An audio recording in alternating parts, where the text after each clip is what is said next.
I've had to learn that grief is very personal, Yeah. you know, and I've had to deal with my own way of closure to move on.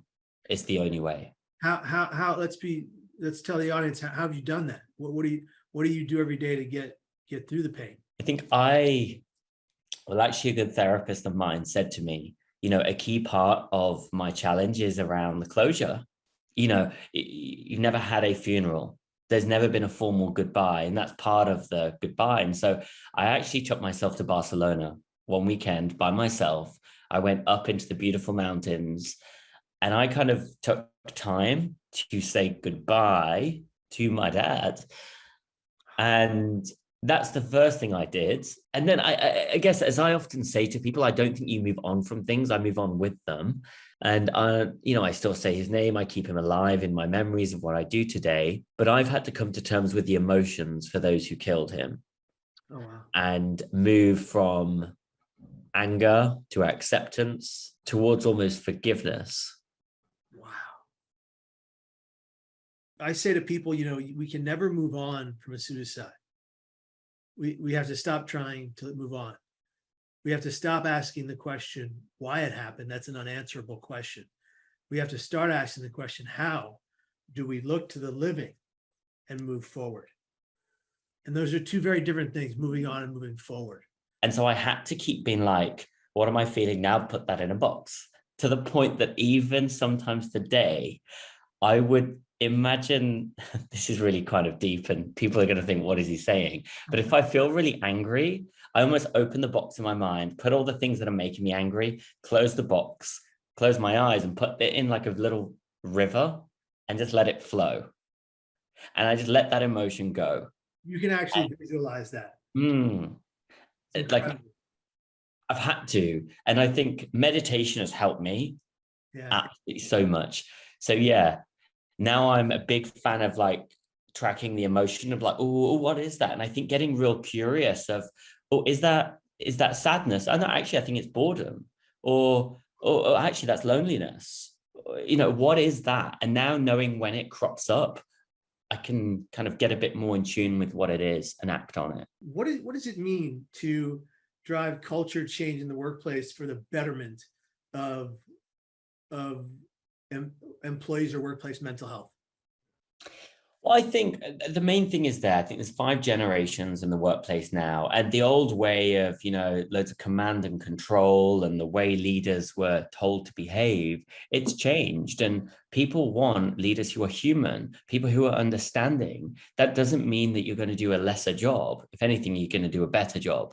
And so what we try to do is understand a company's culture. Who are they? Where are they right now? Where do they want to get to? What do they aspire to be, and how are they going to be intentional about that? It's a bit of a gap analysis, you could say. Then how do we help them get there? And so, as you know, through the kind of the science and the evidence base behind storytelling, when we can awaken that emotion in employees, we can really drive them to behave differently. So rather than, we just display facts, here's a presentation, let's all read these facts. If we tell a compelling story, if that's around mental health, suicide prevention, by them listening to your story, and they start to feel how Kevin felt. They feel what you felt in the moment, what could have gone differently. That's how, as we know, the chemicals being released in the brain, it makes employees want to step in and understand and help.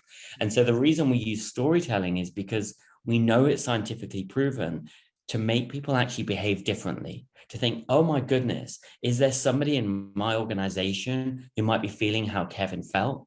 Can I step in and can we change their life? How crucial would you say it is when a company, not just one that you work with, but let's say companies that you haven't worked with yet, go the extra mile in helping employees find the positives in their own darkness, and then support those employees in arranging connections to things like counselors, therapists, and other forms of critical care? I mean, it's so important that it can save lives, right? And I feel that I refer back to my colleague I just mentioned. Who knows, if we'd have done that, Kevin, we could be living in a very different situation right now. And as you know, the number of suicides that we're facing around the world right now, and as I say, many people are employees. And as workplaces, we've got a huge responsibility, but also opportunity to positively impact them in their day-to-day lives and then in society. And so I just think it's so critical. And that's why I'm focused on is just being more human and get to know people on a human level. I give it a little example of, if anybody's listening, what everybody can do is, back in 2016, another leader said to me, look, Jan, I think you should call the employee assistance program. I was like, I don't know what that is. And she explained to me, obviously, that is a number that's confidential that you can call and get therapy and advice. But she went a step further and she was like, and here's the number. Because in those moments, you don't want to be on the intranet. You want a colleague to help you and say, here it is. She went a step further. She then said, look, go around the corner, call them, and I'm going to be right here to talk to you after you've made that call to see how you feel. And anybody who's been there knows that in those situations, it can be very difficult to pick up the phone. And so just to know that somebody kind of put it in their phone and then had my back to say, I'm also here. That for me is understanding and listening to your employees on a human level, telling them the benefits on offer and going above and beyond as an employee, more as just a human citizen.